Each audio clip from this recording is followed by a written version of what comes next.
Okay, so on this webinar, what you're going to learn is 5 ways to facilitate healing for anxious kids without medication, unrooting the cause and understanding the triggers of anxiety, sleep and night anxiety, and what to do about this, different tips to deal with panics, tears at bedtime, bedwetting, and nightmares.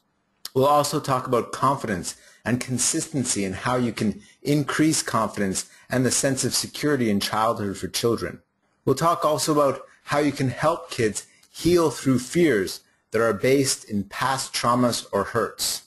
And near the end of the presentation, I'm going to show you the 7-day anti-anxiety prescription with no drugs involved. This is a 7-day way that you can help to get rid of anxiety with your children, restore that sense of calm and peace and zest for life for children that might be otherwise anxious about different things. So who am I? What makes me an expert on child behavior, and why should you even listen to me? Well, if you don't know me already, my name is Dr. Blaise Ryan. I'm a doctor of traditional Chinese medicine. That means that I treat the root cause of disease, not just the symptoms. And when I became a father myself, my training in Chinese medicine led me to question the standard approaches to parenting, especially around child behavior. And rather than just react to the behavior, I began to question the root cause of these behaviors. And that led me to starting Child Brain Health. And I got involved in a lot of research around attention deficit disorder and childhood stress disorder, as well as different child behaviors. And I became the director of ParentLearningClub.com and eventually wrote about a lot of my research around these different types of democratic parenting methods and how you can raise happy kids and self-disciplined kids without punishments or bribes. And I published this in the book called Democratic Parenting. So let's talk about anxiety in kids. Why do kids get anxious? Well, if you've read my book, Democratic Parenting, or if you've followed my work, you'll know that I often talk about 3 reasons for all behaviors. And the first one is unmet needs.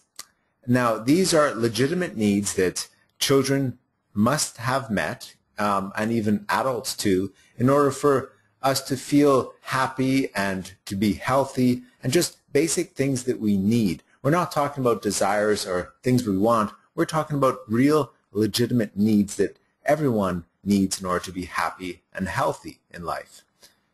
The next reason is stress. Now this refers to the negative stress, not so much the positive type of stress that we might experience whenever we try to push through limits or to change maybe some destructive habits, or when push through different limitations we might have in life, where we may experience the good type of stress of just getting things done and meeting all our responsibilities. Here I'm specifically referring to negative types of stress, pressures and tensions that can build up. And we'll talk about that a little bit more, especially how it relates in terms of anxiety. And the third type of reason for all types of behaviors is modeling. Now, children are natural-born models, right? They model the world around them. That's how they learn how to walk and talk. They even model breathing patterns and postural patterns and ways of communicating and relating to others in the world through the role models closest to them in their lives. And parents are usually the primary closest models for children. Now let's look at what are the anxiety-based behaviors that we often come face-to-face with. Now, these are the ones that I often see in my private practice in clinic, or whether I'm counseling parents, or the emails we get from a lot of parents as well. We'll talk about a variety of different anxiety-based behaviors. Children can be stressed about different events or school, people, or different situations. Sometimes they have butterflies in their stomach, or tummy aches is a real common one, or just feeling sick in general, where there isn't anything physical that we can find in any types of tests, but the sense of feeling sick or nauseous or having tummy aches persists. And oftentimes parents who are perceptive enough and diligent enough in trying to uncover the reasons for the sense of being sick will figure out at some point that it's stress or anxiety related. Also, bedwetting past, frequent a reoccurring bedwetting past the age of 5, or nightmares, night panics. These types of things are often associated with anxiety, or with children who have undergone different types of traumas or had difficult lives or experiences that they may be having a hard time processing. And also different sleeping issues. It can even show with anger and aggression, can be associated with fears and anxiety. Sense of being insecure or hesitant, overly shy, timid, or nervous children can also fall into this category. Or those who don't talk much, or may be easily overwhelmed or easily set off, into kind of a spiral of anxiety or fears or being nervous. Also, sometimes children can withdraw, and they can show signs of being less attentive or more withdrawn or in their own head. Sometimes we can see it quite clearly just in the look in their eyes being slightly glazed over. And that can be an internal coping mechanism for them to deal with different types of stresses that may have occurred. So speaking of different types of stresses, let's take a look at the main cause of anxiety for children. The number one cause that I see most common, and in all the research, shows it has to do with stress. Okay, now there are 4 sources of childhood stress, and if you read my book, Democratic Parenting, you'll see that there's a whole chapter on healing from stress, and we talk in detail about these 4 types of stresses and also different ways to heal that. And it's important for us to look at this in order for us to understand what the root cause of a child's anxiety is, because the stress is usually underneath that, and we have to figure out what kind of stress are we dealing with in order to help facilitate the healing process. The first one is aggressive stress. Okay, the next one we have is passive stress, then we have situational stress, and finally birth stress. And I'll go into each one of these to explain them, except for the birth stress, because we're going to leave that one aside just because it's not usually that relevant for anxiety and fears. And any type of birth stresses that can happen usually will show up, in the toddler or infancy years, in the first maybe 1 or 2 years of life. Now, of course, there can be birth stresses that can carry over and make infants and babies cry more and maybe be a bit more anxious, a bit more nervous, a bit more susceptible to jumping when they hear noises and these types of things. So, but we're not going to go too deep into this. We're going to focus a little bit more on the aggressive stress, passive stresses, situational stresses, because those are the most common ones we see, especially with children, above the toddler age, when we're dealing with anxiety and fears. So let's look at childhood stress disorder, and this is a name that I give children who are showing kind of chronic stress symptoms that come from these different types of stresses, whether it's the aggressive stress, passive stress, or situational stress. If any one of these stresses is severe enough, or if they persist long enough and the child doesn't have a chance to process them, and it continues on, it continues to affect the child's behavior and way of being, then we can see that their behavior will kind of fall under the category of what I call childhood stress disorder. And this type of childhood stress disorder cannot be treated by any type of medication or drugs, because we see that the causes of this are not chemically imbalanced. They're not related to a chemical imbalance, but are related to a type of stress that is coming for the child. So let's look at the first one, aggressive stress. These are encounters with violence, and I'm going to show you some different situations where this commonly occurs. We have physical abuse, when a child is hit or sometimes spanked or grabbed or even beaten, which can often happen from the parents who are doing this, one of the parents or both of the parents, sometimes grabbing or pulling them hard. Any type of aggressive or violent matter can be a source of aggressive stress for that child. Also, witnessing physical abuse of family members or others, any type of witnessing of physical abuse or violence can be an aggressive stressor for a child. And when they witness that abuse or violence to someone close to them, it can have even that more of an effect. Yelling, scolding, being verbally threatened, or being abused verbally, these types of things can also be aggressive stressors. Bullying, whether a bully might pinch the child or threaten the child or hit him, or any type of fighting that can occur. Being hurt. Sometimes children are choked by other children in the playground, and that's the way that the violence or the aggressive stress is transmitted. Being pushed down or humiliated, or having their hair pulled, or even biting, especially amongst toddlers. That can be a very common occurrence, where a toddler might bite another child, and that can be a source of aggressive stress for the victim in that situation.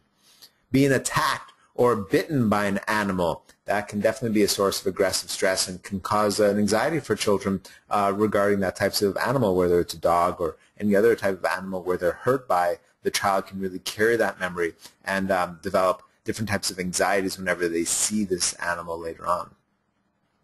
And then more severe cases where there might be attempted kidnappings or sexual molestation, war, where children might even see family members get killed in front of them, witnessing or escaping murders, arrest, or violence. And these are very real occurrences in some parts of the world, or for some families, and children have to work through this and overcome this. And one of my colleagues works specifically with children and families and different organizations around the world, dealing with helping them overcome anxiety through play therapy. And we're gonna talk about play therapy shortly as a very effective way to help children through anxiety, for even extreme cases of war and violence and these types of things.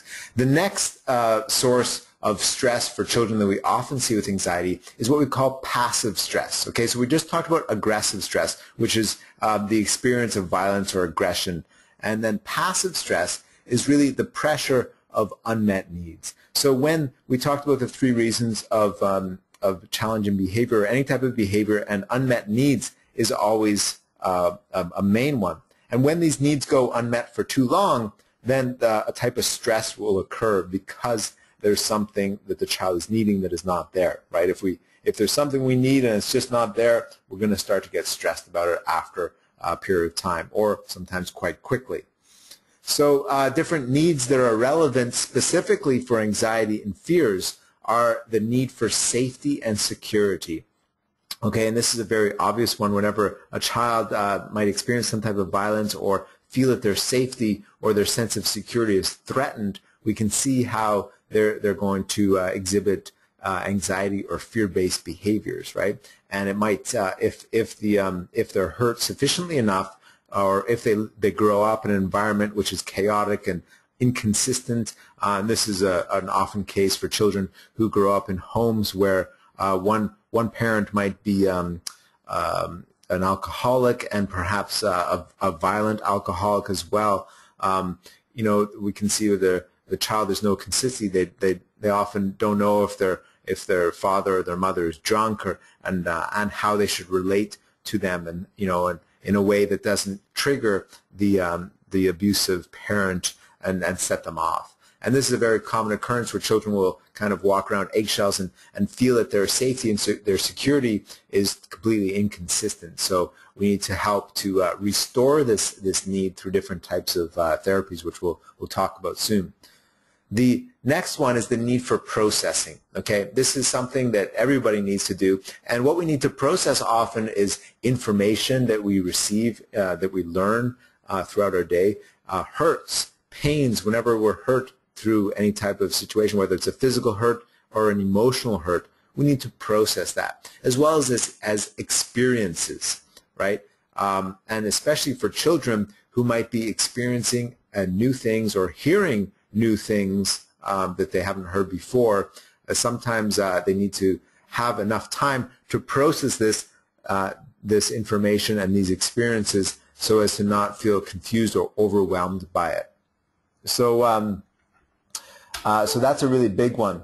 And that's an important one, especially for different types of strong stresses where there's pains that, the aggressive type of stress that has happened and these hurts haven't been healed or processed. We need to create an environment and create the space and the time so the child feels safe enough and supported enough to process these feelings and hurts so they can return to a place of being present and grounded and attentive and have that good judgment and connection with the world around them.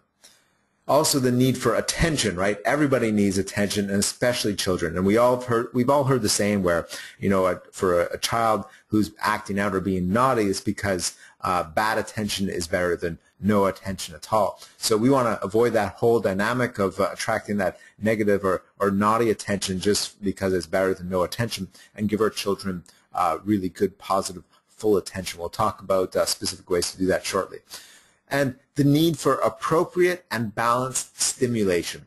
And this is such an important need that is going unmet more than ever before in our modern world, in my opinion, because our worlds are moving so fast. We have ever increasing to-do lists and responsibilities, and our days are getting busier and busier, and our attention is consistently being distracted and pulled one way or another through all the different screens and all the different electronic media and the communication devices and all the technology that we find ourselves surrounded with. We have all this technology and we're moving and going faster than ever before, but at the same time we're oftentimes more overwhelmed and starved for just time to process all that's going on, all that we're doing, all that we're experiencing, right?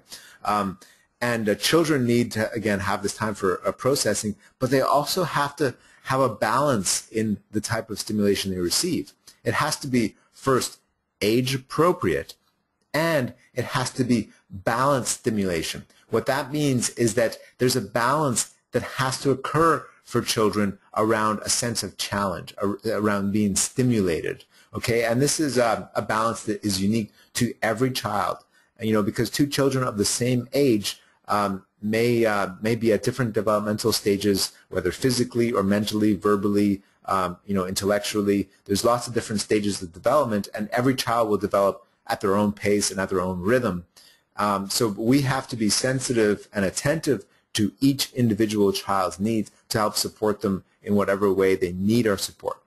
So children need enough challenge that they feel encouraged and inspired to play or to achieve or to do something new. But if it's too much of a challenge, if the stimulation is too much, they'll easily get discouraged or feel overwhelmed. So we need to find that appropriate balance. And this goes for any type of activity that we engage our children in, as well as for the greater schedule of activities on a daily basis and even on a weekly basis. And I often encourage people to create more free and unscheduled time in their routines to allow time to process experiences and just to have that downtime and create more balance in the lives for children. And that can go a real long way to meet a variety of needs and also to decrease the effects of this type of passive stress that is really rampant in our modern world. The next need, which goes unmet, which is often a source of passive stress for children exhibiting anxiety behaviors, is a need for consistency and predictability. Okay, so there is a sense of a need to be able to predict and to know our world and our environment, and that's a really important need to have met to achieve that sense of competence in life. For children to become confident in their world and to know their place, to know where they belong in relation to everyone else and the rhythm of the world around them in their culture, in their community, in their home. So the more consistent and predictable your relationship and your connection with your child is, as well as your family routines, or if you're a teacher, the school routines, the more predictable and consistent these are, the greater the sense of safety and security that gives that child. A sense of predictability and consistency in different routines, and as well as in the way you relate and the connection. In other words, your emotional availability to your child. The greater that they're going to open up and feel like different needs are being met to them, and the greater that they'll thrive and become more confident and more self-assured in themselves. And so this is a real big one, because if parents if wear themselves down or are too stressed in and of themselves, then they might their connection to their child might not be consistent. In terms of maybe in other words, if you're really worn down and your child needs your attention, but you're totally exhausted because you just did too much in the day, or you didn't schedule enough, me time or rejuvenation time in your life, or perhaps you've kind of created the life for yourself that doesn't allow for that, and you might want to rethink of some of your priorities in life, which in my personal opinion is one of the greatest gifts that children bring us, is that they help, they give us the opportunity to take a second look at what our priorities are, what is really meaningful for us in our lives. So I'm going off on a bit of a tangent here, but that's in the greater picture, in terms of figuring out how we want to schedule our lives in a way that we have our needs met, so that our emotional reserves as parents is full, so that when our child needs us, we'll be there. Because if you're exhausted and then you are irritated or feeling frustrated or stressed yourself, which is a big problem nowadays, because this stress disorder, we could call it modern stress disorder, because it affects a lot of adults too, just because of all the types of stress that we deal with because of the increasing responsibilities we have, and all the stimulation that we experience nowadays in the modern world, that we might find ourselves less patient with our children, and we might snap at them, or we might not be as emotionally available for them as we were at another time. And the child won't know why. They'll just sense this inconsistency, which also takes away some of their sense of security, right? Because they might not feel that it's as safe to be open to you, and they might feel they might have to start to walk around eggshells because they don't want to upset you, and therefore the trust in the relationship will diminish as well. And and that can be a source of anxiety as well. So that's an important one for us to look at in terms of consistency and predictability, not only in our environment, in our community, and our routines, but also how consistent is our connection and our emotional availability and our good and full attention in terms of being available for our children. How consistent is that? So those are things we need to look at. Also, the need for sleep, nutrition, and exercise, just basic physiological needs that everyone needs in order to function properly on a daily basis, especially because children do have a lot of demands and pressure put onto them because of the way our current education system is set up, where children oftentimes have to get up really early and spend long days at school processing a lot of information and a lot of different types of social interactions with a variety of different children and teachers. So we all have very busy days, and therefore it's demanding on our bodies as well. So we need to nourish our bodies and make sure that we get the proper sleep, proper nutrition, the proper exercise to help our bodies cope with this type of passive stress that we're experiencing on a daily basis. So any type of, whenever children don't sleep properly, or if they're not getting all the nutrients they need through an unhealthy diet, or perhaps they're just not exercising enough and spending too much time in front of screens, these things can all build up as a type of passive stress, and therefore make them less able to cope with other types of experiences or other types of stresses, and therefore the anxiety can be less manageable. Okay.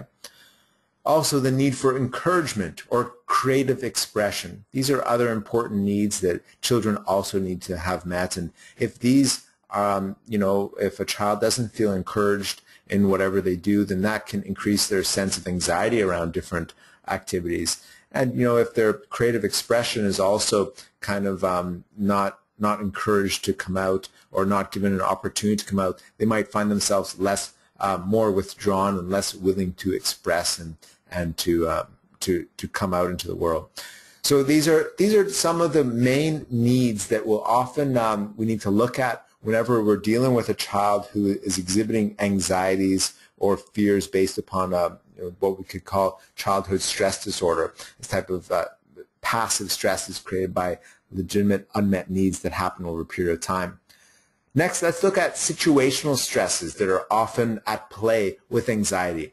Situational stresses are life changes or events outside your control. So here we might be talking about moving schools or homes or houses or even cities.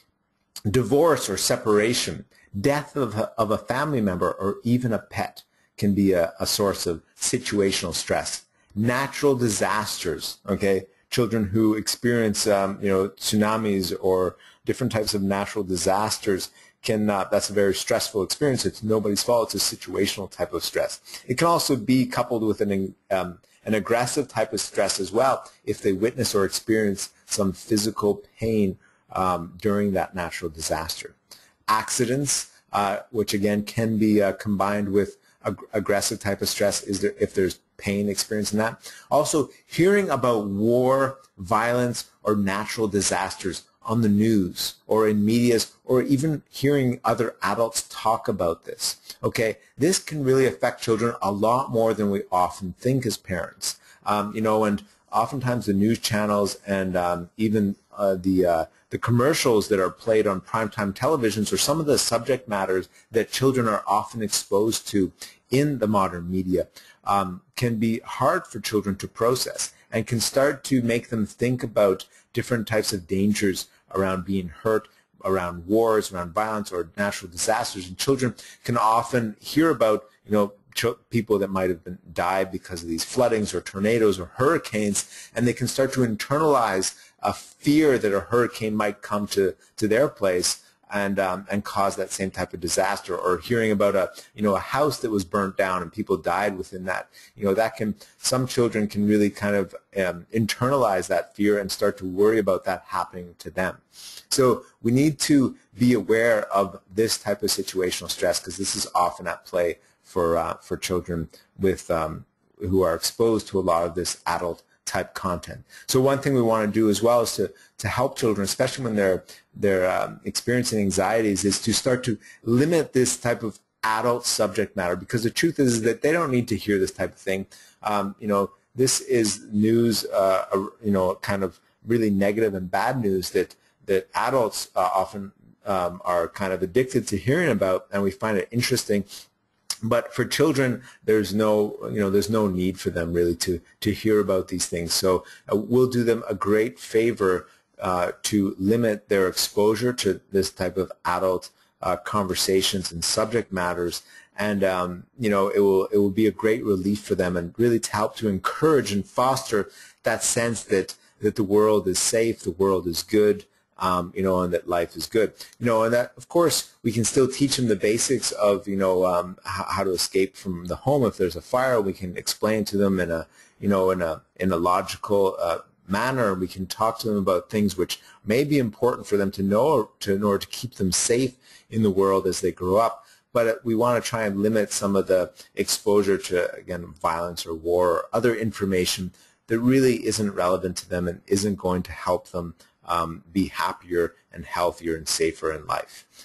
So these are some of the situational stresses involved. So, okay, we've just gone over the main types of stresses, the source of stresses that are often at the root cause of anxieties and fears, okay? And we talked about stress as being the #1 root cause. So these things are kind of like your freak out checklist. Your child's freaking out, or they're exhibiting fears or anxieties. We can look through these different types of stressors, whether it's situational stress, passive stress, or aggressive stress, and try and figure out which ones might be at play. And we'll go into shortly and look at ways that we can help to create openings with our child in terms of communication and processing, so that we can also gain more insight on what might be the factor. And even once we do know the factor, how do we go and heal that? But first, let's look about medicating the anxious child. What about medication? Well, oftentimes psychiatrists and doctors will use what are called selective serotonin reuptake inhibitors, or SSRIs, to treat children or adolescents when they're exhibiting anxieties. And these include the medications like Prozac, Zoloft, Paxil, Luvox, Effexor, Pristic, or Celexa. These are the brand names, and as well on the screen you can see the generic names as well that go along with these. Also, there are other types of medications that are used to treat anxiety in adults, but these medications are rarely used in children and adolescents. Sometimes they might be used, though, in extreme or severe cases. And they're not prescribed for long-term because they can have really negative side effects. And these can include Xanax, Ativan, Valium, Klonopin, to name a few of them. And like I said, sometimes they are prescribed to children in extreme cases, but only for the short term, and they do come with a lot of negative side effects. In fact, all of these medications come with negative side effects. The biggest side effect that comes with all of these medications is an increased risk of suicide for children and adolescents. Actually, for all antidepressants, the FDA requires that these antidepressants carry a black box warning stating that antidepressants can increase the risk of suicide in persons younger than 25 years old. In fact, all the studies ever done, and this is just, here's an example of one of the studies that shows this, but all of the studies done on these types of drugs indicate that they increase the risk of suicide in all adolescents and children. The University of North Carolina reviewed SSRIs and found that the average risk of suicide among adolescents was 4% versus 2% on the placebo. Okay, and the Paxil drug actually had the greatest risk of self-harm. Okay, so that means that taking these drugs increased the risk of suicide by twice the amount as just a placebo. And also a study from the Institute for Safe Medication Practices identified Luvox as being 8.4 times more likely than any other medication to be associated with violence.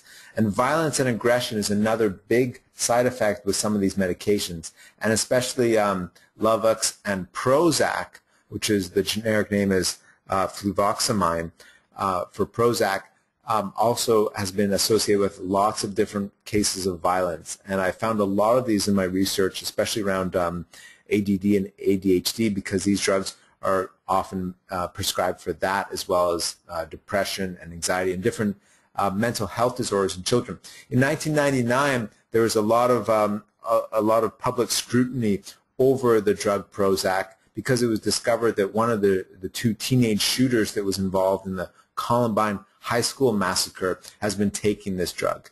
And in fact, there's lots of cases of children who are involved in these types of shooting rampages, or teens that are on these medications. In fact, all of my research into this hasn't found a single child involved in these types of massacres or who do these types of violent acts towards other children or towards adults. I haven't found a single case where the children were not on psychiatric medications. So that's why I definitely think that using medications like this is one of the worst things you can do for children who are suffering from mental health issues, especially because there are natural, safe alternatives that you can do no matter where you are to help your child heal from these feelings and these stresses and these hurts. Now, of course, there are extreme cases where medications can be useful and helpful to help get through a very difficult and dark time. But for the most part, the symptoms and issues and anxieties can be easily overcome by using these methods that I'm discussing here. So let's take a look at that. How can we heal anxiety naturally? First, let's take a look at anxiety and fear. What is fear? Fear is the anticipation of pain. Okay? So this gives us great insight on what we're actually dealing with. What's happening for the child on a deep level? They are afraid, they're anticipating pain, right? And that comes from being hurt at some point. Some type of hurt, whether it's physical or emotional hurt, by being, if they're being bullied or humiliated by bullies at school, that's more an emotional pain that they're experiencing. And they might have anxiety about going to school because they're afraid of more humiliation, being emotionally bullied by this person. So they have that anticipation of that type of pain reoccurring. And that is rooted in the experience of actually being hurt and experiencing pain, and they haven't had a chance to fully process that in a way that they can move on with that. They haven't whether processed the actual hurt or process the experience in itself because they don't understand how to cope with that type of interaction or why that happened. They haven't come to a sense of internal or mental resolution with an experience or something that happened. So whenever we're helping children heal from anxiety naturally, we want to have our intention are focused on two things. First, we want to process the hurts behind the fear. Okay? We just talked about how fear is the anticipation of pain. So that fear comes from the experience of pain, and there's an anticipation for it to come again. That's why we're afraid. So we want to process those hurts that are at the root of that.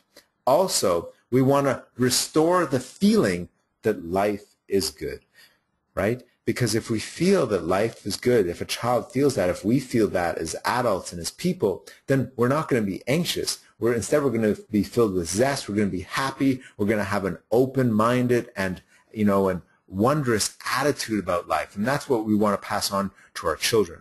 So that's what really the democratic methods are all about. We want to restore for children the sense of zest, the interest in life, a sense of curiosity, and a sense of engagement, wanting to engage and being able to easily socially engage with peers or with adults without any sense of social awkwardness that might come from different types of anxieties, and to have a sense of happiness and to be able to express themselves easily, verbally and emotionally as well. So these are the things we want to aim at restoring for our child. So let's talk about 5 ways to overcome anxieties without drugs. So first, we can use what's called symbolic play. Okay, and we'll go deeper into this in just a second. Next, crying, right? Healing through tears is an incredibly powerful way to heal the pain that hasn't been processed from various experiences. And in my book, Democratic Parenting, I talk and I show different types of research where we've found in modern research that crying has a very physiological healing effect, and different types of stress hormones that happen during the sense of being stressed, whether it's from aggressive stress or passive stress, any type of stress that happens, there's different hormones that get released into the body which can affect our chemistry to make us more in our kind of lizard brain, and our amygdala center of our brain is being triggered more, so we find being more reactive, less having not a good judgment, not thinking clearly, but more emotional, more aggressive, more prone to temper tantrums, inability to focus or pay attention. These are all signs that the system is overwhelmed from a different type of variety of stress hormones, and that's the real cause of what I call childhood stress disorder. Now, crying, they found that through the release of actual physical tears, they can find these stress hormones that are expelled from the body through these tears. So that's why we want to take advantage of opportunities to help a child have a good cry in a healthy and safe way. So we want to encourage that rather than to stifle the expression of tears, and that can really help a child process past experiences or hurts. Laughing also is a wonderful way to heal from anxieties or stress. And the old saying that laughter is the best medicine, and it's simply true. Another great saying that I love is that laughter is the shortest distance between two people. And that's an important one to remember, because a sense of connection is so important for not only children but adults too, for them to feel happy and fulfilled and zestful in life. They need to feel connected with the world around them and the people around them. So laughter is a great way to heal and to just dissolve tensions and fears and anxieties around different situations. Talking is another wonderful way that we heal from stress and anxieties. And and everyone's different around talking around all these different types of ways to heal from anxiety. Some children will be prone to doing more talking and to talking easily and openly to process their feelings and hurts. Other children might not want to talk about it at all, and they might more easily use symbolic play to work through their feelings. So we have to work with whatever the children have a tendency to do, and we want to support and encourage whatever direction we can help them to go in order to start to open up and to process their feelings. Also, art, using art and music, music therapy or art therapy are great ways to help children work through anxieties and issues. So let's talk a little bit more about these and how to work with this. Also, when we're working with these different ways to heal through anxieties, we want to help children get in touch with their feelings. So we want to keep in mind different age factors around children. We have children under 7 years old. We can kind of put in one category as the young children. And these children are, we want to steer away a little bit more from talking too much rationally or analytically about feelings and emotions, because these children are less mentally developed, and it's actually more important for children under 7 years old to not rush them into thinking and logical rationale too soon. We want to give them a greater opportunity to explore their bodies and to keep that connection between their body and their mind constant, because what happens for a lot of children is that there's a lot of pressure for academic performance really young on, so they'll end up being a lot more in their heads and less connected to their bodies and their feelings. And what can happen a lot of the time is when we're helping children work through feelings, and if we get too analytical or too much talking about different types of feelings or emotions, it can actually take them farther away from their real feelings, from what is actually going on for them inside their bodies and their beings, and more into just talking about it more from a third person perspective. So what we want to do is to use our communication to lead them into the physical experience to help assist in the processing of whatever the hurt or the feeling there, rather than guide them away from what they're actually experiencing into talking about it more objectively. So with children under 7 years old, we want to be a lot more careful around talking about their feelings, and we might use a lot more type of play or laughter type of therapy or crying opportunities to help them process these feelings. And with the crying, I just want to mention that with that, there's specific ways to set up different types of limits and opportunities to assist the child to heal through tears. But I wouldn't try to do this if you haven't read the chapters on that in my book, Democratic Parenting, or been professionally trained in this, because you don't want to hurt your child and trying to make them cry.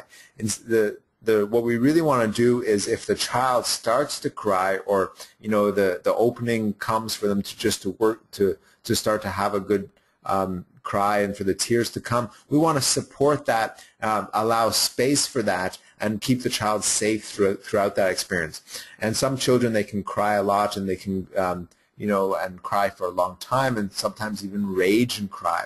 So we want to know how to handle those different situations. So if you haven't already, I really encourage you to read the chapter in my book that deals with this, because there's a lot of details and information that can help set up the environment and to assist your child through the healing process around tears that you'll find useful in that chapter, and way too much information for me to cover on this webinar. So, and then children that are over age of 7, they will oftentimes be able to talk about their feelings more accurately. And again, some children may or may not want to talk about things or experiences or feelings. So again, we want to respect that and build that trust with the child, so we don't force them or manipulate them into expressing things that they're not ready to do that. But we can create different types of openings, and I'll talk about how to do that just shortly when we talk about the methodology around using talk therapy for children. And then for teens, of course, with teenagers, they're at a whole different level, and they'll be able to get in touch with their feelings and communicate that in a whole different way. So, and we'll use we'll laugh about different things, or we might use a different type of play therapy with teens as well. Also, we want, there are sometimes differences in boys and girls too, in terms of how they get in touch with their feelings or how they express their feelings. For the most part, girls may be more easily able to cry or to be in touch with their feelings than boys, but again, it depends upon their age, and it depends how they're raised as well. But it's not the overall whether the child that has anxiety is a boy or a girl. It doesn't make a big difference in terms of using these 5 natural ways to heal from anxiety. Now, what we're going to talk about next is how to use play therapy, play attention time, self-directed play, and symbolic play to help children heal through anxieties and fears.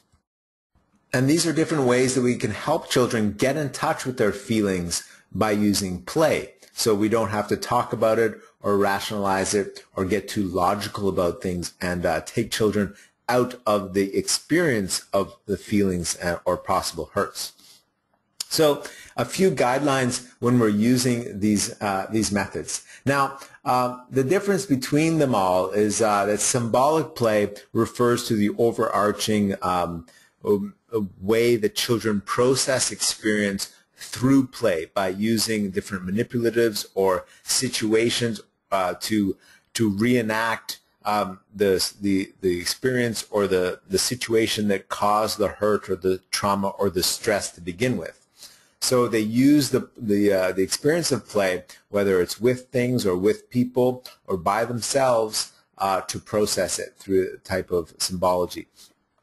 Play therapy is a very effective way to help children work through stresses with a type of therapist, and there's different methods that are involved in this, different ways to do this. And play attention time is one of the most powerful methods that we have in our democratic parenting toolbox to help meet a lot of different needs and to help a child work through anxieties and reestablish a sense of connection with your child.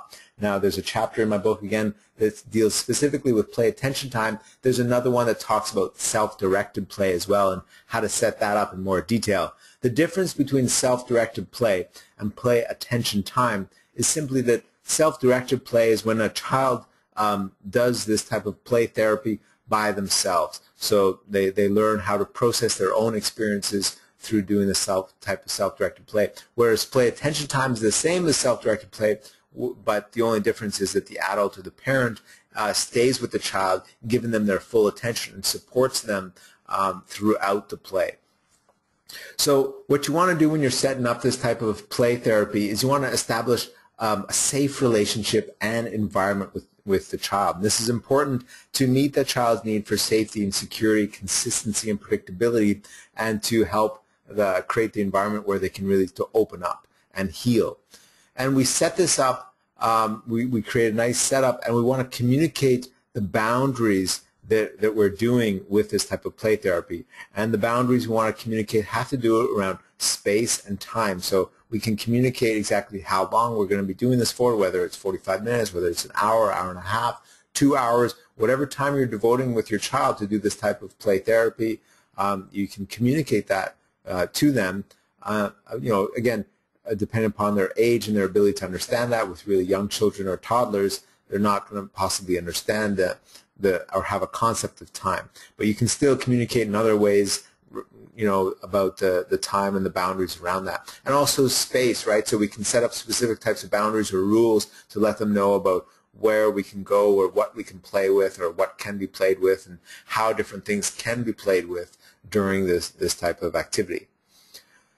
A great way to set up in the beginning of the play therapy is to do a little bit of breathing. So when you connect with your child and you're just kind of setting the play up and stuff like that, you can start by just sitting down, maybe just looking in each other's eyes or touching hands, or not even touching hands or touching each other, or not even looking in each other's eyes, but giving a bit more space and just concentrating a little bit on maybe doing some slow, deep breathing. And this can help the child get deeper into their body, into their feelings, and just create a smoother transition from what they were doing before into the type of play therapy. And it acts a little bit like a gateway to bring them deeper into their feelings and into a healing experience.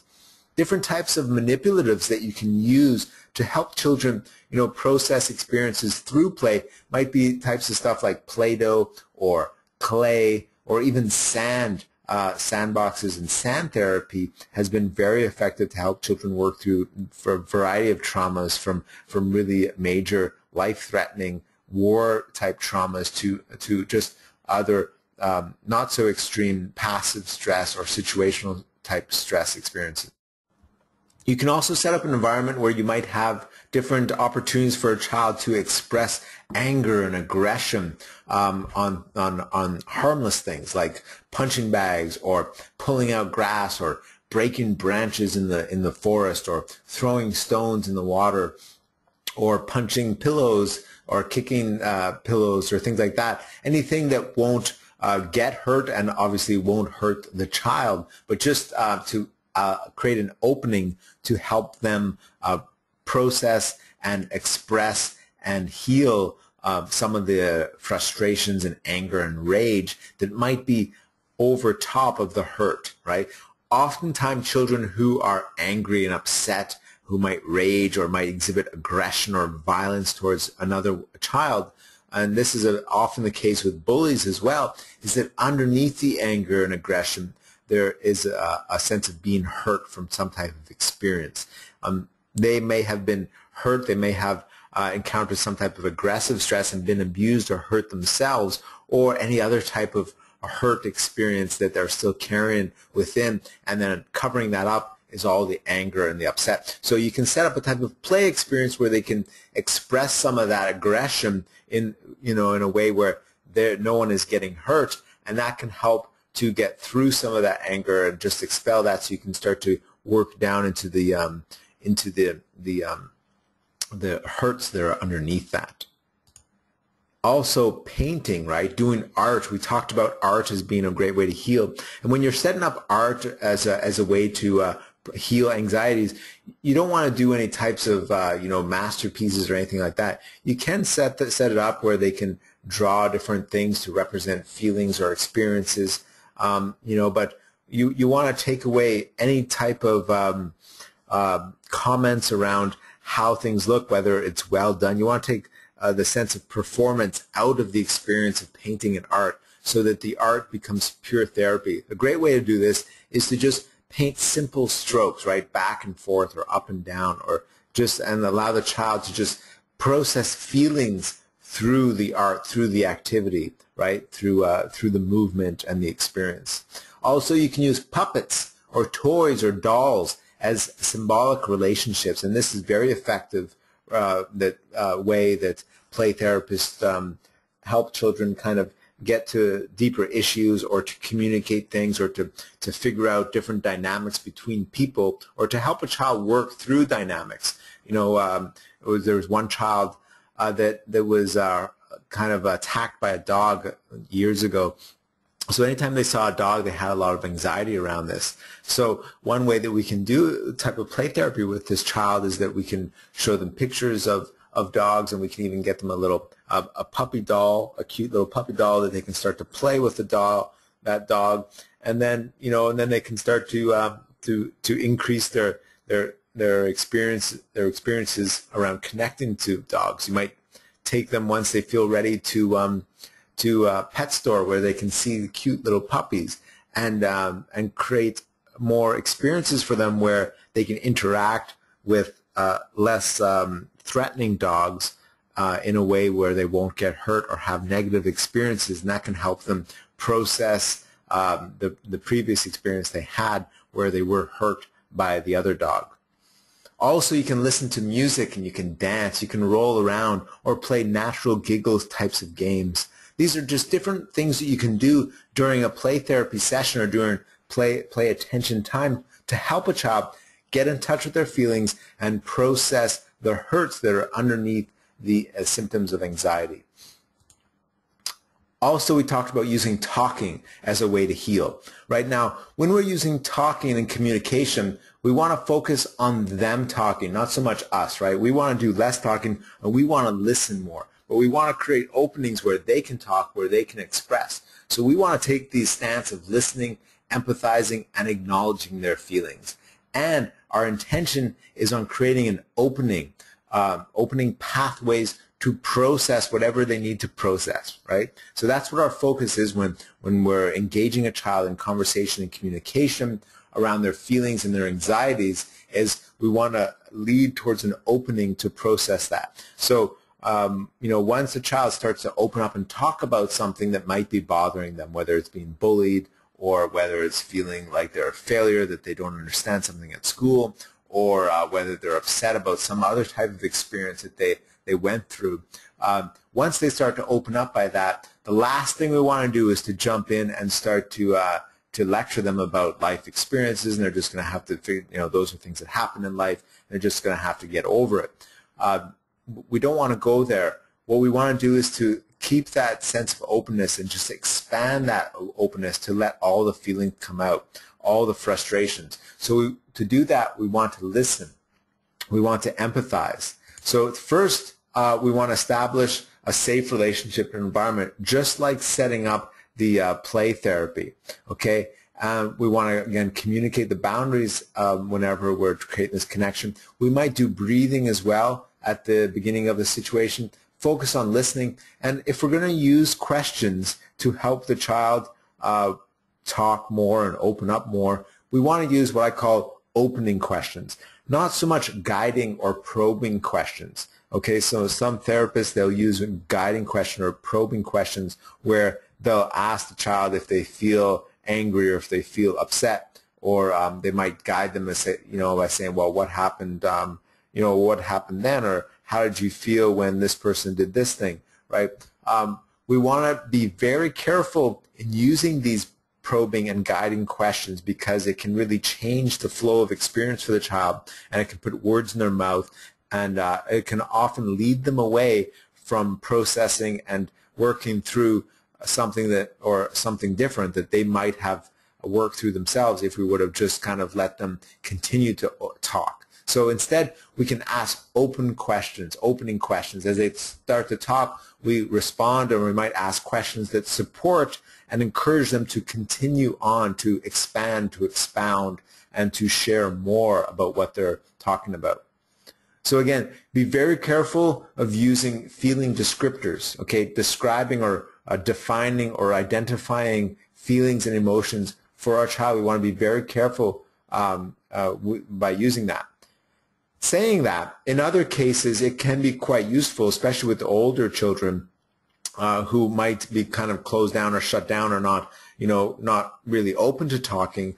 There are great opportunities, and a skilled play therapist or child therapist counselor can help a child open up a little bit more by perhaps giving them, by using different dolls that have different faces, an angry face or a happy face, or different pictures and that type of thing, and they might ask the child which one that they feel like, if they feel like any of those, or if they don't feel like any of them, and creating an opening for a dialogue by using these types of props around feeling descriptors can sometimes be very effective. Okay, so again, there's no hard and fast rules around how we interact with our child and how the dynamic we create when communicating and creating openings for processing feelings. But these are just some guidelines that you want to think about and be aware of as well. So, because all of these have their pros and their cons.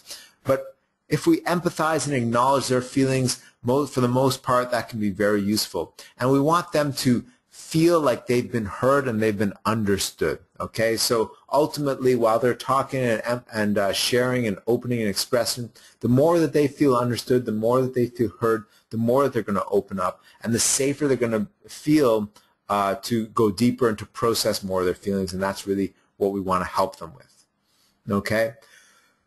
So we've just gone through some of the main ways, the 5 different ways to heal through anxieties and fears. Right? We talked about talking and expressing. We talked about playing. We talked about crying. We talked about laughing, and also about using art and music as ways to heal and to process feelings of hurt. Now, also what I've put together is what I call the 7-day anti-anxiety challenge. Okay, so this is a 7-day challenge that you can use. It's a very simple and practical thing that you can apply with your child or any child who's experiencing any type of anxieties, whether it's issues around going to school, bedwetting, night issues, anything like that that is associated with anxiety that we've talked about tonight. This challenge is to use this method for 7 days and then to see how your child responds and transforms after those 7 days. And it's a very simple thing. The only thing that you need to do is to practice the play attention time method for at least 2 hours every day for 7 days. Okay, so you need to schedule this into your life, typically after school, in the afternoon, or in the evening. Anytime, find the best time in the day that you can do this with your child and practice this play attention time. And if you have my book, Democratic Parenting, there's an entire chapter on play attention time that you can follow. If you don't have the book, Democratic Parenting, I recommend that you get it because there's a lot of other details that support what we've talked about tonight. But if you can't get it and you want to do this 7-day anti-anxiety challenge, then send us an email at support@parentlearningclub.com. That's support@parentlearningclub.com, and let us know you want to do the 7-day anti-anxiety challenge and you don't have the Democratic Parenting book and you want to know how to do the play attention time method. So what we'll do is we'll send you the details on what you need to know in order to set up play attention time, and then you can practice this, schedule it in, and then practice this for 7 days with your child. Now, if you have 2 or more children that have anxiety, okay, how do you do the 7-day challenge? Well, there's 2 ways you can do it. First, you can devote maybe, say, 1 hour to each one of the child for 7 days.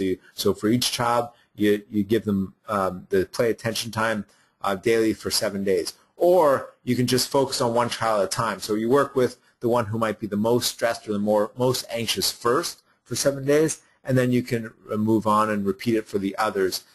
That way you can just focus on one child at a time. So you can do them all over the 7 days and give them a little bit less play attention time each, or you can just focus on one at a time and repeat the 7-day challenge for each one. And so you'll see that if you do this for 7 days just by doing the play attention time, by following the guidelines, this play attention time creates the opportunity to use all of these methods, all 5 of those methods. It's the play therapy you get, opportunities for healing through tears and through laughter will often come up through this play attention time. Also, you can engage in different types of art or use music, and opportunities for talking will often surface throughout this play attention time. Now, it's important that you set aside a length of time, like 2 hours, is what I recommend is the minimum for this. And while you're doing this, what's really rewarding and such a transformational and deepening experience for you, the adult or the parent, to do while you're doing this is to enjoy the play yourself. Oftentimes we grow up, we become parents and adults, and the responsibilities start to build up, and we lose touch with a sense of play ourselves. But, all of us need to play. All humans, not only children, but adults need to play and have fun too. So, and I hear from a lot of parents how pleasantly surprised they become to reconnect with their desire and their joy of playing. And just for themselves as well as their child. Sometimes they'll ask, well, can I do it for more than 2 hours a day during this challenge? And I say, of course you can, right? If you want to play in the morning and the afternoon, or if you have the opportunity, if you want to play all afternoon with your child for 7 days, then all the better if you can do that based upon your circumstances and situation. But no matter what your situation is, you should be able to carve out for at least 7 days 2 hours every day, right? And you might not be able to do it this week or right away. You might need to make some adjustments in your schedules and in your commitments and stuff like that. You might need to reduce some of the pre-scheduled stuff that you had planned, extracurricular activities or different types of events in order to set this up. But it's definitely worth it, because if you look in the greater scheme of your child's life, you want to nip this anxiety as soon as possible for your child, to help them return to that state of clear thinking, good judgment, and zest for life. And that will make your life and their life much smoother and much quicker. So the faster you can get through these issues, the better. And the 7-day challenge is the best way that I've found to do it, and it's something that you can do no matter where you are, and you don't need to buy any types of supplements, you don't need to buy expensive medications or pay for expensive therapy or see doctors or anything like that. You can just focus on this anti-anxiety challenge and see the transformation that makes for you and in your child's life. So that's it for the main presentation. I'm going to go into the question and answer period now. So if you have any questions related to anxiety for your child that you want to ask me, now is a good time to ask. There's a chat box there that you can ask. I just also wanted to let you know that coming up we have some more webinars. At the end of this month, we have a webinar on discipline without punishments or bribes. Also at the end of the month, we're going to be releasing the ADD transformation program. This is a program I've been working on for over 4 years. I'm really excited to be releasing this. I actually began working on this project before the Democratic Parenting book, but I realized soon within the project that the Democratic Parenting book was needed to outline some basic skills and things that all parents should really have at their disposal before going into some of the deeper issues like attention deficit disorder. So this is a natural program to help parents and children overcome the problems of attention deficit disorder, and it's coming out at the end of the month. So stay tuned for that. You'll receive an email to let you know when that comes out. And then next month as well, we have a repeat of the webinar I did last fall on the 15 essential childhood needs checklist. And this, I'm redoing this because I've gotten a lot of different emails and requests from parents and teachers and counselors and doctors as well who want to hear this webinar again and to get the checklist of these 15 essential childhood needs, because we talked about how passive stress, which is the pressure of unmet needs, is such a common stressor for children and parents nowadays. So if we can know the most common essential needs that go unmet, then and we have that in a checklist, then we can, when we're dealing with a child who's misbehaving or showing worrisome behaviors, we can go through this checklist and see which needs might be affected, and then once we know this, we can respond much more effectively to help them have those needs met, and therefore get back on track with their behavior and the way they relate to the world around them. Okay, so Cynthia asks about birth stress and how these might affect stresses or anxieties. So the reason I didn't go too much into birth stresses in this webinar is that oftentimes birth stresses are not the biggest type of cause of stress when it comes to anxieties and fears. Oftentimes we see anxieties and fears in older children or toddlers or teens, and oftentimes the symptoms associated with birth stresses will show early on. So birth stresses include different types of things like prolonged labor, birth type traumas, sometimes stressful C-sections. It's been shown that the mothers that experience a lot of anxiety or stress during birth, these stress hormones are also triggered for the child or the infant that's being born as well. They'll experience them at the same time as the mother, because there's the umbilical cord and the signals and the chemicals are still being passed through that, so the child can feel the anxiety just as much as the mother during the birthing experience.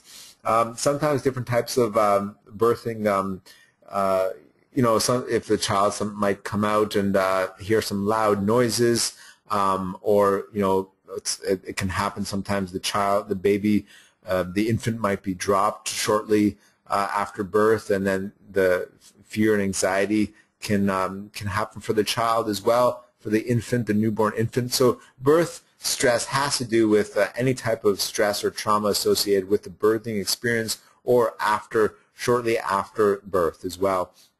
Can be related to birthing experience and birth stress. But the thing is also with birth stress is that babies will tend to heal quite naturally through this by crying.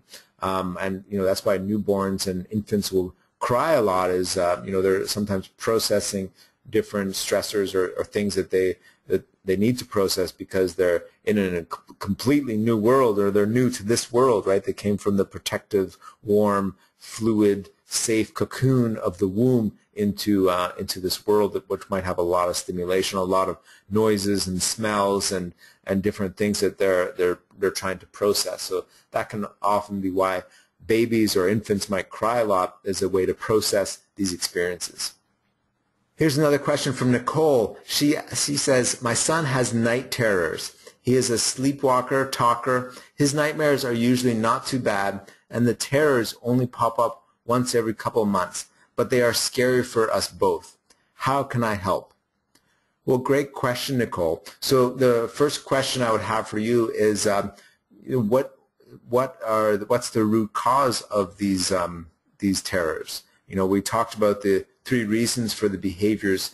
If we looked at these 3, which one would it be? Would it be some unmet needs? Could it be stress? And if it is stress, which type of stress, whether it's aggressive stress, passive stress, or situational stress? Or could it be modeling? Probably not modeling, because that's not usually associated with night terrors and nightmares and that type of thing.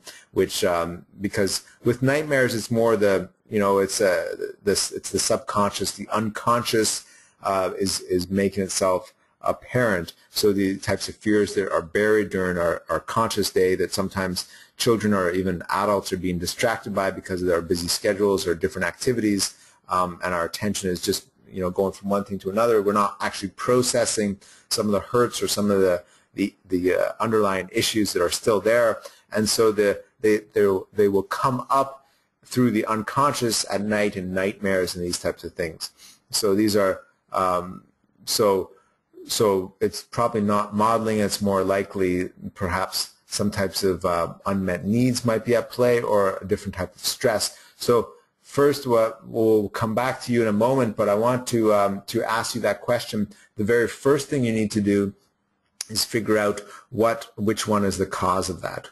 What might be the issue, right? And it might not come to you right now. You might not know, and you might have a few ideas, and you can test that out and see if that might be the one. Or sometimes there's with I'm just looking at the age here. Okay, I don't see the age of your son, so he might be too young to be able to verbally communicate the exact issue, or maybe he doesn't want to communicate it. He's not ready to communicate. Maybe it's he's stuffed it down deeper. That's why it's coming through his unconscious. That he's not able to consciously communicate the deeper problem, but that doesn't mean that you can't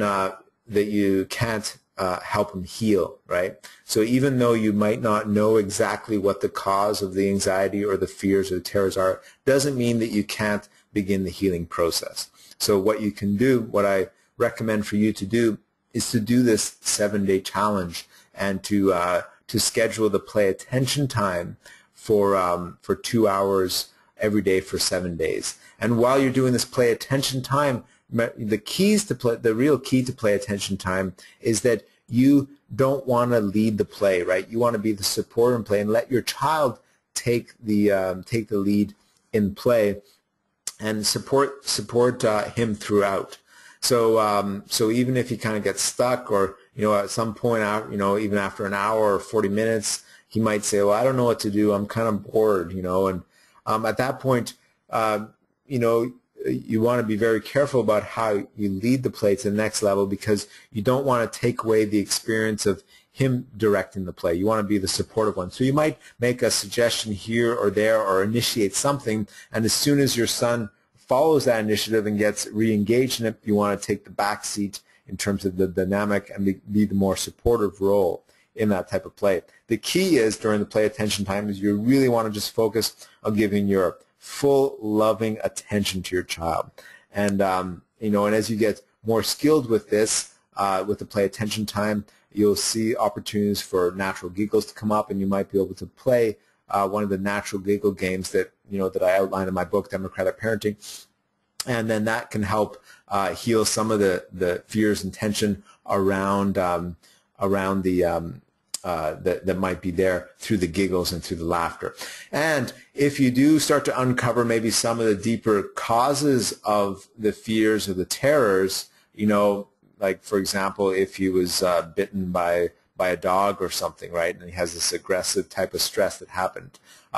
You know, then there's opportunities as you do this to use other type of things like, you know, if you're playing with Play-Doh or something, you might make a little dog, and then, you know, and he makes a little boy or something in his Play-Doh, and you might make the dog do something really funny in a very submissive and you know, powerless way. And maybe he will start to, you know, he'll make his little figure riding the dog like a horse or something like that, and he'll find that the funniest thing in the world, because it's, you know, it's directly addressing his underlying fear around being powerless and dominated by the animal, where in this play experience the child is being the powerful one, and the dog is being led by the child. So the child might find that really hilarious and laughing about that, and you can see that he's actually healing and processing some of the deeper fears by his reaction to that experience.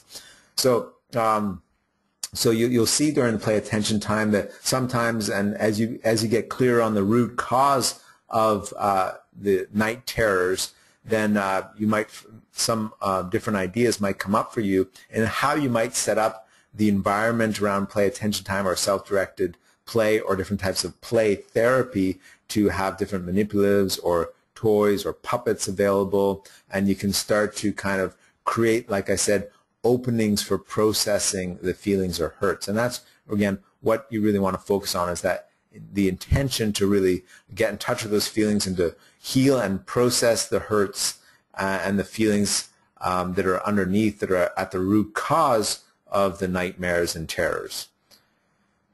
So I hope that helps give you a little bit of direction, Nicole, and feel free to ask anything else or to share perhaps some of the underlying root cause of the night terrors that you might be aware of, and we can explore a little bit how we can work with that.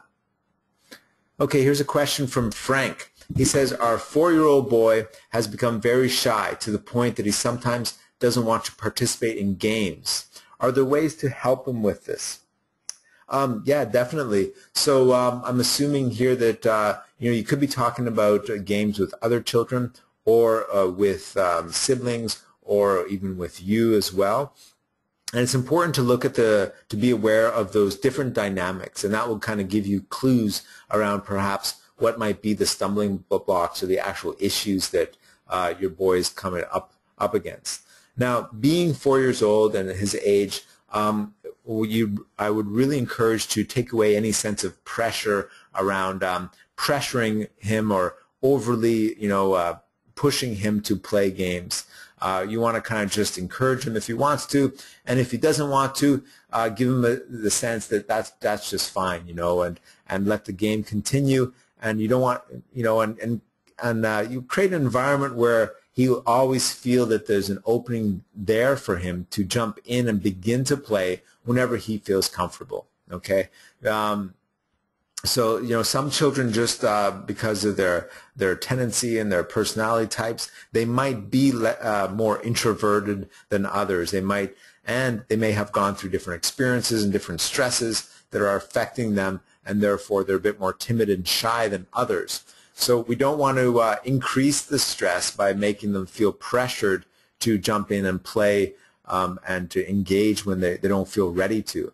So what you want to do is to create an opening and to increase the sense of connection that the child feels with those that are playing. And if that connection is the more connection the child feels with those people that are involved in the game, and the more connection that your son feels with the game itself, the safer and the more willing and he might become to actually jump in and engage in the game. So you can make some adjustments around the setup of the game, the boundaries, you know, and by being aware of the dynamics and the interaction, that can kind of help you set that up and create those openings for your son to jump in there. And you can also, when you do the again, I would recommend to you to try this 7-day challenge and to use the play attention time for 7 days. And that's a really wonderful thing, because the play attention time, the child becomes the leader. The child takes on the powerful role in the play attention time, and you become the follower. And being the adult and the parent in the relationship, we're the one usually with all the power, and the child is the one that always has to follow us. So when we reverse the roles in a safe and way where the boundaries are clear and communicated, and the child knows the difference and feels comfortable with the difference, and the child feels and is just soaking up all that full attention that you're giving them, that can really that the children just soak that up, they eat that up, they love that experience because it's so different from what they usually experience, and sometimes they'll just jump right into the play attention time with so much glee and joy, and that's a clear sign that they really needed that attention, that a lot of the needs that are met through play attention time are just being soaked right up, and you'll find the benefits really, really good out of that. So that's what I would recommend to you, Frank, is to just to support your child if he doesn't want to play in games, to let him know that that's fine. Don't create any pressure or social or peer pressure around that, because if we pressure our child to play in games, we're setting them up to be more susceptible to peer pressure later on, right? Like if we break our child's will to engage in any type of dynamic or anything that they don't feel ready to emotionally, physically, or mentally, but we've kind of forced them into that, then they might find that as they grow up and become teens or even adults, they're more willing to do things that really they don't want to do, or that really they don't feel comfortable doing, because we kind of taught them to do things when they weren't ready or didn't feel comfortable to do them in their childhood. So we want to help to keep our child's sense of self-empowerment, sense of confidence, and trust in their own limits and where they're at, and really respect that for our child, and that will help them again build confidence in themselves and trust in themselves. So and then also that increases their sense of good judgment as well. Because again, every child is different, and some can jump into play more readily than others. Others need to stand on the sidelines, and they need to understand all the dynamics, the social dynamics or the rules of the game before they feel comfortable jumping in. We want to respect that and acknowledge that and encourage our children no matter what their tendencies are. So I hope that's helpful for you, Frank, that feedback. Okay, here's a question from Cynthia. She asks, how can we tell whether there's a stress disorder or anxiety, or whether he is ADHD? Our son is almost 6 years old, and we can't get him to sleep alone. He has a bed in our room, and he's still afraid. Okay, so typically from my experience, the reason why I started to do research into childhood stress disorder and to talk about stress is that I found that a lot of the symptoms and behaviors that were being labeled as child anxiety and ADHD really came from childhood stress. And the problem is that by labeling a child to have ADHD or ADD or ODD or all these different types of mental health disorders or anxiety, just by giving the child this label and this diagnosis doesn't really help us create a sustainable long-term solution. In fact, oftentimes what it does is it just gives a doctor or psychiatrist room to prescribe them a variety of these psychiatric medications, which, as I've outlined, often come with very serious side effects. And the ADHD drugs come with even worse side effects than the anti-anxiety and antidepressant ones that I illustrated in this webinar. So that's why I started to do this work, is because I got really angry and upset to see that a lot of these medications were being prescribed to children for behaviors that can be more easily resolved through these democratic parenting methods, by giving the children what they need, and by understanding how stress affects children, and by understanding how we can heal and help a child process and heal through stress by using their own natural inborn repair kit for stress, right? Because we're all, us humans are amazing creatures, and we're born with this what I call our natural repair kit for stress. Things like laughter and like crying, like sweating, like talking. These are all natural ways that we can process and heal from hurts and stress without spending a fortune on therapy or medications or anything like that. So that's really what became my mission, is to help to spread this information. And so, like I said, it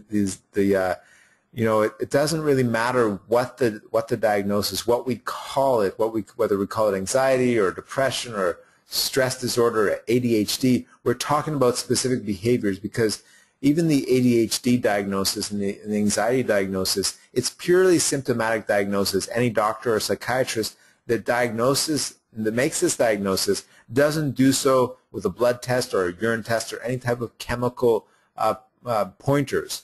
These diagnoses come from purely a symptomatic diagnosis, which are based on a variety of behaviors and factors over periods of time and different circumstances.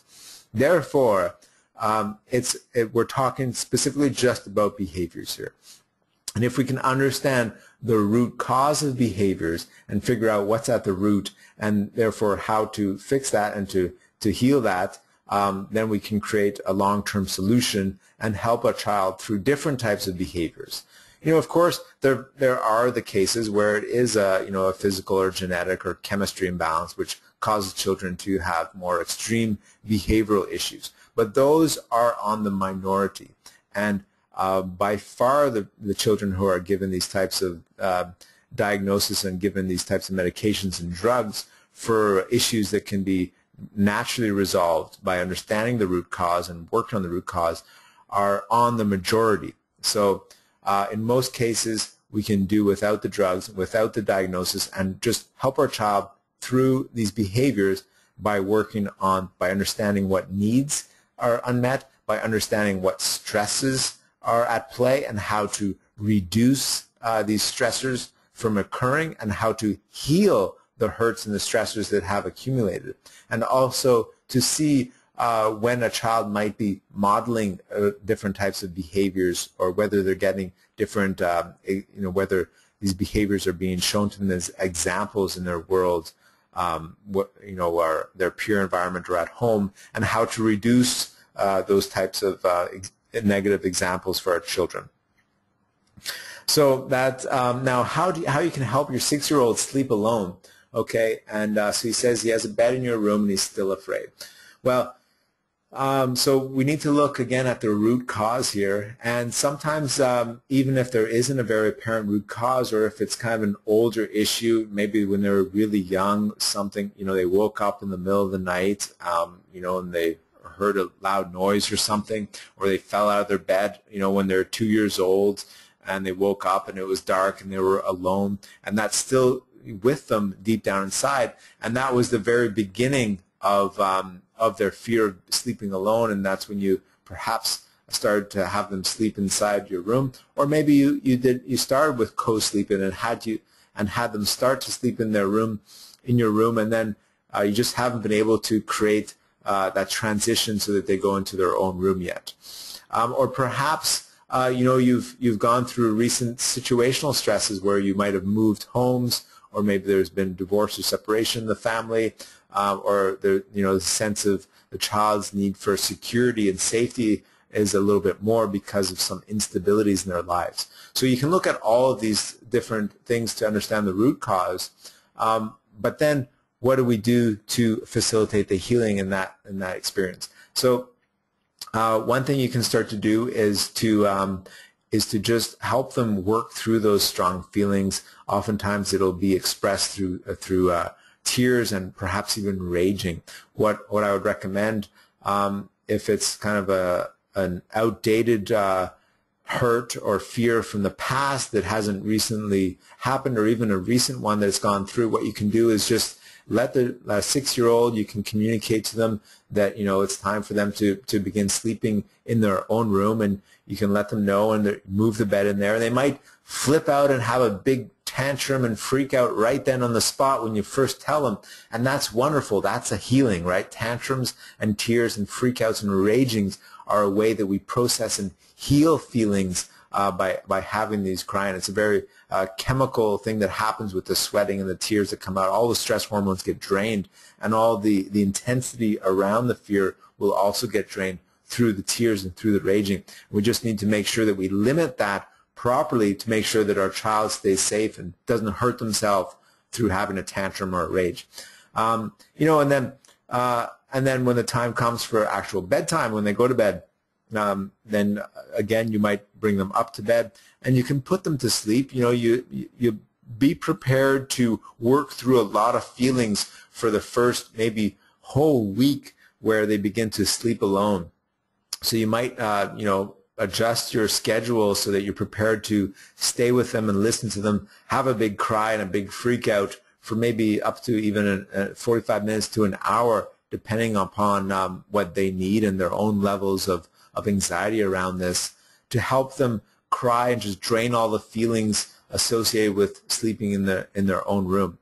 So what I'm suggesting here is that you set a limit, right? A very firm and loving limit to let them know that you're going to now limit them from sleeping in the room with you, right? If you determine that that's the best approach to help them at this point, based upon understanding what the root cause and what they really need, and you decide, okay, it's now time to limit this behavior and this issue, you communicate to them what's happening. That way you meet their need for information and for connection and for participation. You can even get them to perhaps help you carry some of the stuff into their bedroom, right? After you, and perhaps maybe at first like I said, you tell them what's happening and they might have a big cry, and after they've worked through all the feelings, perhaps not right away, but you might wait some time to engage them in participating to move their bed, or maybe they're not strong enough to move the bed, so you might get them to bring some of the pillows and the blankets in, or to take it off as you move the mattress and all the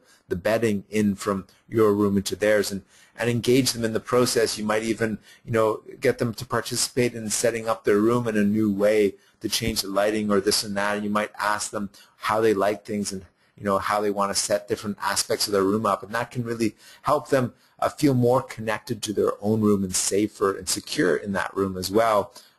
So to help ease that transition.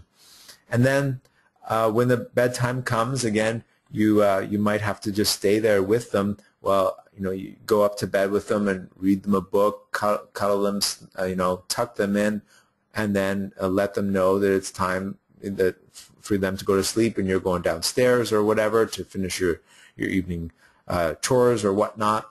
And they might have a big freak out. They don't want to cry alone, and this and that. So what you can do here is a great thing is you can turn off the light, but you can stay in the room, and you might kind of just slowly start to back away from the bed towards the door, communicating to them the whole time, letting them know that you're there, that you're still there, and you don't leave them alone yet, but you want to maintain that sense of connection. Again, that meets their need for connection, their need for attention as well. They feel heard. So while they're crying, while they're processing their feelings, you're not just leaving them alone to cry. Therefore, the crying is a healing experience as well, and it doesn't increase the trauma, because if you just tell them to go in their room and you get upset at them, and you might even threaten them with punishments or offer them bribes and stuff like that, or let them cry and freak out alone, that can actually increase and add to the sense of disconnect and trauma around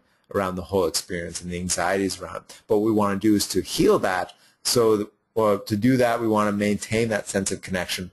So you might find yourself just standing at the doorway of your child's room for a good half hour. You might even bring a chair there so that you can sit down while you help your child process this, and they're in the bed, and you want to keep them in the bed using verbal limits, maybe even physical limits. If they come out of the bed and they run into your arms, you can hold them and love them and tuck them, and then carry them back to bed and then tuck them in again. And it might be a bit of a play back and forth until they start to feel like, okay, they start to know deep down that you're not abandoning them there alone, that you're staying with them, you're helping them work through these feelings. Then the time will come, they might just fall asleep, or they might just, their crying might subside, and they'll be okay to lie there for a while. You could even get a night light. You could even communicate to them, after they cry or after you leave them and they're okay in their bed. Let them know that you'll be downstairs, if they really need anything to call you, but it's time for them to go to sleep. And they might test that limit there. Then you might go downstairs and they call you right up, right away or in 5 minutes, right? And they start to test that limit, and so again, you might start to limit that, and you might come back up and respond to them so that they know that you're still there, that you still hear them, but what you can do is make them still feel connected at the same time, that you're not abandoning them, and then you might limit them. Limit that them calling you up again to let them know, okay, now, sweetheart, it's time for you just to stay here, and I'm going downstairs, and I'm not going to come up again because it's time for you to go to sleep. So you want to play with this, setting the limits. And in my book, Democratic Parenting, there's a whole chapter on setting limits. So I would recommend you to read that as well, and that will give you some more insight on how to set up these types of kind limits to work through these different issues. So I hope that's helpful, Cynthia. Next question from Maria. She says, I have 2 children aged 5, a boy, and 10, a girl. Both of them still wet their bed at night. I have done various tests on my daughter with the pediatrician and urologist, but we cannot come to a conclusion why she still wets beds. Can you please provide some advice? Another issue is that my children, they're very high-strung and headstrong, and despite their age difference, they fight a lot with each other. I've tried separating them, timeouts, punishments, but none of these methods seem to work. Any advice? Definitely, Maria. What I would recommend for you is to try the 7-day challenge, to use this play attention time. Bedwetting, especially when it's recurring for children above the age of 5, it's often associated to these different fears or anxieties or stress that can come up at night. And considering, like you said, they're high-strung and headstrong, and they engage in a lot of fights, that's another indication of these types of stresses, right? And using punishments and timeouts and isolations do not help. In fact, these will often increase the anxieties and these fears because these are perceived as disconnects for children. So instead, try out the 7-day challenge and use the play attention time to help the children really connect and to meet a variety of their needs. So use the play attention time for each one. For 7 days, you might start with the girl first, or if your schedule allows it, you can do play attention time with each one of them throughout the day, and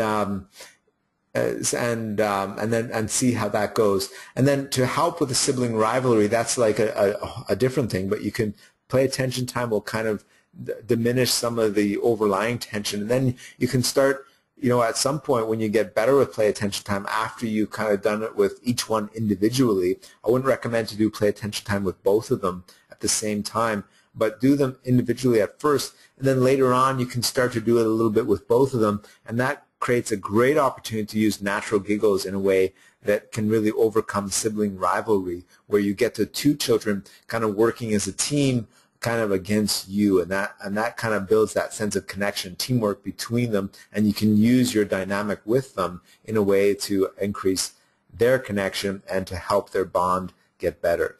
So that's what I would recommend for you, is to work through your children's stress and their feelings by first using the play attention time, and then when opportunities for deeper healing, like through crying and laughing and symbolic play, different types of therapies come up, you can set that up. You can help your child and assist them through that.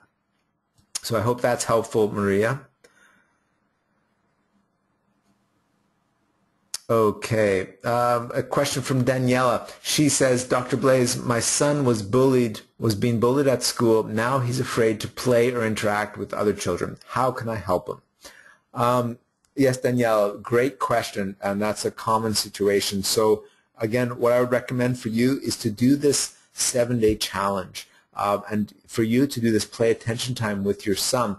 And here, you might, great opportunities might come up to do types of symbolic play with different dolls or different characters, where your son might start to kind of create dynamics between the dolls or the characters or the little figurines where they'll process some of the experiences. Okay, so start with the 7-day challenge and the play attention time to increase that connection and for them to start to process some of the deeper hurts or insecurities that are underlying that. And then once you kind of work through that, then you can start to perhaps create opportunities for them to start to engage and interact with other children. So I'm not sure exactly what age your son is at, and that is a factor, and whether or not he is a single child or whether he has siblings. Now, if he has siblings, then you can start to create dynamics with his brothers or sisters where they can interact with him. If not, if he's a single child, then what you want to do is to start to set up perhaps opportunities or play dates with other children where he can start to slowly, very, very slowly interact with other children in a way where he feels no pressure to, right? So you want to set up a situation where where he feels safe and secure and connected to you so that he knows he can turn to you anytime he feels insecure or unsure, and allow him to kind of start to engage the other child at his own pace and his own rhythm. So you don't want to force that engagement, you don't want to force that play, but really create, like I said in the presentation, an opening for the processing to happen, for the healing to happen. We want to create that opening and let the child walk through the door. As we create the opening, the last thing we want to do is push our child through the door, because that can just increase the anxiety and fears of the child. So we just want to create that opening and allow and support and encourage your child to walk through that door to healing and new engagement and processing and coping and moving beyond their feelings as well. Now, if your child's a little bit older, you can also, after you kind of work through some of the issues, you can maybe even start to talk to your child a little bit and maybe even discuss with your child perhaps ways that they feel they might work through some of their fears or anxieties. For example, if he's like 9 or 10, he'll be able to logically understand that, what happened and that he needs to engage and interact with children in life. That's just part of life. And then you might start to ask him, about what might interest him in terms of how to start to make friends or interact, whether it's you might ask him about different people he might want to invite over or go visit or go to a playground with you there, or or join a sports team, or different types of things where you can engage older children in that type of discussion and engage them in their healing as well. So I hope that's helpful, Daniela, to help your son to re-engage and interact and play with other children after being bullied. But once you help them heal through that and process that, the engagement will happen more naturally as long as you set up environments where they feel not pressured, but there's that more of an openness and a sense of freedom that they can jump in and play and engage anytime they want, and then disengage and reconnect with you or connect with a safe adult if they feel at all threatened or unsure. And it's important to kind of to allow this healing time, this transition time, where they can go back and forth, and the children often do this, and you'll see that we see where children will start to play and show off and stuff like that, and they'll often look back to the parent to see if they're looking or not, and that will determine how safe they feel to go deeper and deeper in their explorations. Okay. Okay, here's Frank mentioned, okay, following up, let me just move back. So, okay, you mentioned, Frank, that you have a 4-year-old son who doesn't want to participate in games. And so you said that this happens mostly at situations like soccer class or other group situations. He shies away from situations where other children are more forward. And at those times he can get clingy. Okay, well, again, he's 4, so he's quite young. It could just be a large, it could be part of his personality. Maybe he, he feels a little bit more timid around these types of physical activities, a little bit less sure of himself.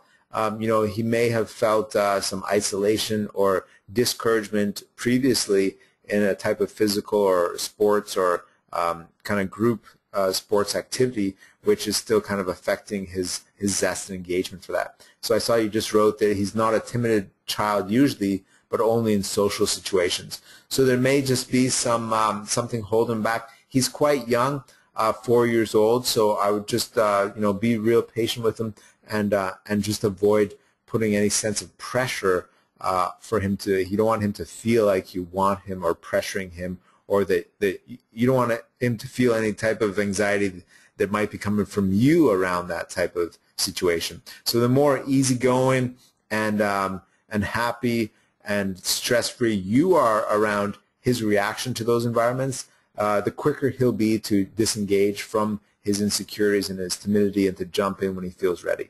So we want to take all the emotional pressure and intensity out of those situations and just turn it into an enjoyable time, right? So that if you go to a soccer class with him and it becomes a bit clingy around you or whatever, maintain that happy attitude, that supportive attitude, and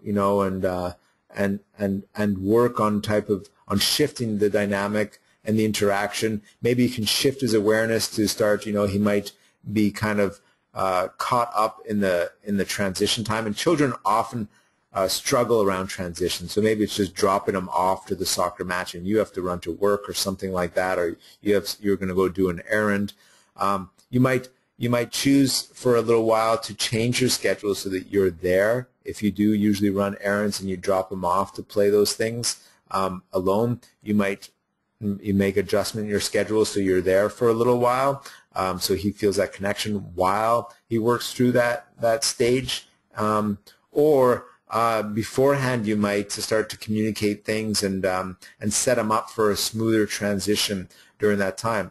Another way too, when you bring him to the soccer match, you might start to point out interesting things that are happening around him, or point out things about other children or the ball or the environment or different colors or different shapes as well, to help bring his attention outside of his feelings and his emotions and start to engage with the external environment around him. And that can help him kind of create a doorway to engaging the external world and the people and what's happening around him as well. So that can sometimes be useful too. Okay, so Cynthia expands too. Okay, we're talking, Cynthia, I think about your son who has some issues sleeping alone. Let me just go back. Yes, that's right. So your 6-year-old son has some issues sleeping alone. So he's exhibiting behaviors like name calling at school and starting to get in trouble every day. He doesn't seem to know the meaning of the word stop. He whines about everything, and he's easily frustrated. And yes, we did co-room from birth. Okay, so you've been co-sleeping from birth, and you need to create that transition to bring him into his own room. Okay, now that is a very huge transition for children. If you've been doing it since birth, okay, that's huge. So you have to acknowledge what a big change in your child's life that is. It's not going to be easy, and particularly that he's exhibiting these other behaviors and getting into trouble. And he's feeling isolated, and he's frustrated and whining. Okay, those are all symptoms of a lot of stress that has built up. So definitely you will find a great benefit by doing this 7-day challenge and giving your child some play attention time for 2 hours a day for 7 days. You'll see a big improvement in his overall experience and his behavior. And then while you're doing the play attention time, there are other opportunities for healing and crying, laughing, play therapy and stuff will come up as well, so we can heal those things even more. So if you haven't read my book and the chapter on healing from stress and hurts, I recommend that as well. That will give you some other tools and insights to help him through some of these things. Now, if your son doesn't know the meaning of the word stop, that's often because he may have heard it so much, or heard no, or been kind of reprimanded verbally so many times that it's meaningless for him. Okay, and this is often the problem that a lot of parents get into when they use the word no a lot, or are very prohibitive with their children, that they say no so often, or start to threaten them or reprimand them so often that they can never actually follow through all the time with the reprimands, and the potency of the word no and stop quickly loses all its power. So the best thing to do then is to stop using that word stop and to stop saying no as much as possible and to start to use other vocabulary and other ways to communicate what you're trying to communicate to your child. Okay? Because if your child is being whiny and frustrating and doing all these different bad behaviors like name calling and stuff like that, that's your son's way of trying to communicate to you that something is not right, that they're having a hard time dealing with whatever it is they're dealing with. Okay, there's something that they're working through, some type of stress, whether it's passive stress or unprocessed situational or aggressive stress that they haven't processed. And you know, one of my sayings is that a child's behavior is always appropriate to what they need. What that means is that based upon the circumstances, the child behavior is always appropriate, but it's us, the parents or the adults, that usually has a hard time with it, right? So we call it bad behavior or naughty behavior or misbehavior. But in actual fact, their behavior is always completely appropriate based upon the circumstances and their needs. What we need to do is to shift our perception as the parents and as the adults to understand the reason why they're behaving these ways. And then we can hear, once we can kind of look beyond the face value of the behaviors of the frustration, the whining, the name calling, the trouble that they're getting into, the resistance to go to sleep, the resistance to interact with others, the fears, the anxieties. Once we can get beyond the face values of those, we can hear what they're really trying to communicate to us, what they're really trying to tell us, what they're really trying to express to us. So in one way or another, all these types of behaviors, if we can hear them and see them as our child's way of saying, Mommy, Daddy, I'm having a hard time right now. I don't know how to work through these feelings. I'm reaching out to you, asking you for help to process what I'm experiencing or what I'm feeling. If we can hear our child's behavior as that kind of cry for help, then we can be there as a support and help our child through that. That's why the play attention time is such a very powerful way to help us get beyond the face value and spend some real quality time to go deeper with our child, to hear them, to allow opportunities for them to express and to share more of themselves. Because in our busy go lives, with so much pressure and stresses and stuff put onto us as adults, and so much stimulation coming from all directions, demanding our attention here, there, and everywhere, you know, time, when we can create a space and a time where we're not looking at the clock, where we have no distractions, the cell phones, the computers are off, we're not answering the telephones, there's no television on, minimal stimulation, we're not engaged in cooking or planning or writing anything down, but instead our attention is 100% focused on our child and on supporting their play for an extended period of time. These are such incredible gifts in our busy world, and they're extremely potent and powerful to create a healing opening for our children, to work through all types of stresses and feelings. And you'll see that if you practice this and do this for 7 days, you'll see a dramatic shift in your child. And like I said, different openings for deeper healings through crying or raging or laughing or different types of playing will often surface, and things will get processed without us almost trying. And it's just a matter of playing and practicing presence and attentions and really being there for our children. So that's what I recommend for you, Cynthia, is to really to do this 7-day challenge, and then to start to work with him as well towards the transition, to get him to sleep in his own room, and then to work on setting the kind limits there as well, so that he starts to understand that that's a permanent change that's happening, and it's not an easy shift to make that transition. We also co-slept for a long time as well, and we did a fair bit of traveling as well, so there was a lot of unmet needs around security and stability and predictability and consistency for my own child.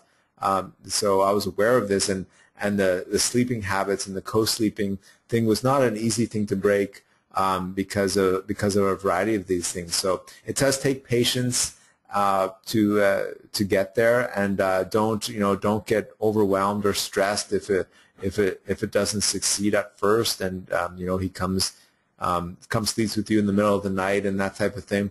But what I would recommend to help you through that is to go through the chapter on setting limits, as well as the chapter on smart sleep as well in the book, where I talk a little bit more about the patterns and the routines around and the rhythms to do with bedtime and sleeping, and you might find some helpful information in that chapter too. Okay, it looks like those are all the questions we have for tonight's webinar. I want to thank you all for these wonderful questions. I want to thank you for your time, for your attention, for your engagement, and for your interest. I know that by being on this webinar that you're someone who cares deeply for your child, and you care deeply for the future of your children and also for the future of all of us, because our children are the future of humankind. They're going to be our future leaders, and being parents nowadays, we have no greater responsibilities, because we're basically creating the future leaders of our world, and they're the ones who are going to take over our legacy and bring humanity to wherever it is it's going to go. And I strongly believe that by using these democratic parenting methods and by helping children overcome these challenges in natural and loving, connective ways, we can build a brighter future. So every single day of your life, give your child all your love. Give yourself that same love too, because you need to fill your own emotional gas tank so that you can really be there for your child and be patient and be present and attentive for your child and for your own life. And together we can build a brighter future. Thank you and good night.